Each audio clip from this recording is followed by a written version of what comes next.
Graça e paz, meus irmãos, eu gostaria de aproveitar o dia da Bíblia e trazer uma reflexão para vocês, que a Bíblia, para nós cristãos, ela é uma fonte de conhecimento, é uma fonte de poder, mas ela também é uma fonte de orientação.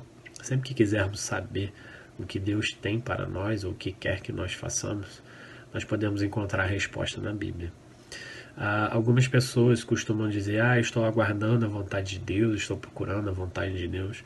Mas a vontade de Deus, ela não está perdida, ela está bem acessível para todos nós, né? É só nós estudarmos a Bíblia que Deus fala conosco, né? Fala através da sua palavra. Quando estudamos a Bíblia, nós encontramos algumas passagens que tem a seguinte frase: esta é a vontade de Deus. Nós podemos encontrar em Tessalonicenses, Coríntios, Salmos, 2 Timóteo, João. Então, basta a gente estudar a palavra que nós vamos entender e encontrar a vontade de Deus. Salmo 119, 105 diz assim: lâmpada para os meus pés é a tua palavra e luz para os meus caminhos. A palavra de Deus, ela é um guia para nós, né? Nós precisamos estudá-la e entender o que Deus quer para nós.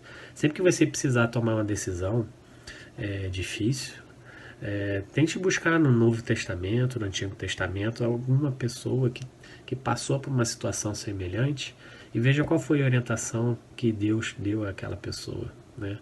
Nós podemos estudar a Bíblia e tirar vários momentos e situações de vida para que nós possamos andar sempre nos caminhos do Senhor. Aproveitando, eu quero trazer 7 pontos para vocês em relação à Bíblia, para termos uma visão diferente. A primeira delas seria: acredite nela, né? Certa vez Jesus falou aos discípulos, né, aos 12, em João 6, 67, 68, diz assim: então perguntou Jesus aos 12: porventura quereis também vós outros retirar-vos? Respondeu-lhe Simão Pedro: Senhor, para quem iremos? Tu tens as palavras da vida eterna. É como se Pedro estivesse falando: Jesus, você não vai se livrar de mim. Eu encontrei a verdade, a fonte da verdade. Então, se a palavra de Deus, a Bíblia, ela é verdadeira, acredite nela. O segundo ponto é: honre-a. Se esta é a palavra de Deus, você deve honrá-la. Tem uma passagem muito boa em Jó, maravilhosa, que diz o seguinte: Jó 23, 12. Do mandamento de seus lábios nunca me apartei, escondi no meu íntimo as palavras da sua boca. Tem uma outra versão americana, King James, muito legal. Diz assim: jamais me apartei dos mandamentos de seus lábios, dei mais valor às palavras de sua boca do que ao meu próprio pão de cada dia. Olha que legal. Ele está dando mais valor à palavra de Deus, o conhecimento de Deus, do que o próprio sustento, né? Nós já sabemos, nem só de pão viverá o homem, mas de toda a palavra que procede da boca de Deus. Então, se a Bíblia, né, é de Deus, né, a palavra é de Deus, e tudo vai acontecer conforme está descrito ali, você deve honrá-la. Em Salmo 138, 2, o salmista diz o seguinte: prostrar-me-ei para o teu santo templo e louvarei o teu nome, por causa da sua misericórdia e da tua verdade, pois magnificaste acima de tudo o teu nome e a tua palavra. Deus honra a palavra. Então, acredite na palavra e honre-a. O terceiro ponto é: ame-a. Se a Bíblia toda é verdadeira, nós devemos amá-la. O salmista exclamou: como eu amo a tua lei. Salmo 119, 97. A passagem do Salmo 19, 10, ela é maravilhosa. No versículo 10 diz o seguinte: são mais desejáveis do que o ouro, mais do que muito ouro depurado, e são mais doces do que o mel e o destilar dos favos. Os versículos 7 a 10 do Salmo 19 é uma das passagens mais lindas das Escrituras.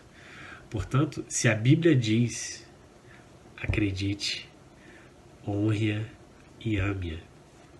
Quarto ponto: obedeça-lhe.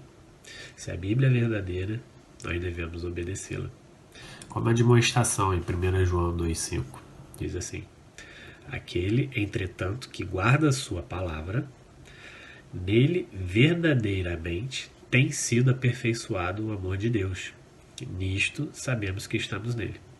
Se ela é tudo aquilo que reivindica ser, nós devemos acreditar nela, honrá-la, amá-la e obedecê-la, custe o que custar. Quinto ponto: lute por ela. Se a Bíblia realmente é verdadeira, lute por ela. Em Judas 3, nós temos a passagem que diz: batalhem pela fé. O título da passagem é dever do cristão pelejar pela fé. Deixa eu ler para vocês. Amados, quando empregava toda a diligência em escrever-vos acerca da nossa comum salvação, foi que me senti obrigada a corresponder-me convosco, exortando-vos a batalhardes diligentemente pela fé, que uma vez por todas foi entregue aos santos. Nos foi dada autoridade por Deus, nós somos os santos. Empenhe-se na batalha de defender a palavra.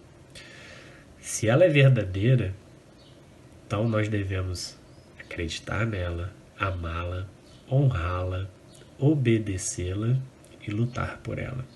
Estamos vivendo em tempos que existe a perseguição das igrejas em países que são tidos como democráticos. Então, é dever do cristão lutar pela palavra. Sexto ponto: pregue-a. Em 2 Timóteo 4,2, Paulo diz: pregue a palavra. Eu vou ler o primeiro também. Conjuro-te perante Deus e Cristo Jesus, que há de julgar vivos e mortos pela sua manifestação e pelo seu reino. Prega a palavra. Insta, quer seja oportuno, quer não. Corrige, repreende, exorta com toda a longanimidade e doutrina. Se ela é verdadeira, nós devemos pregá-la. Por isso, se quisermos acreditar nela, honrá-la, amá-la, obedecê-la e lutar por ela, nós devemos pregá-la.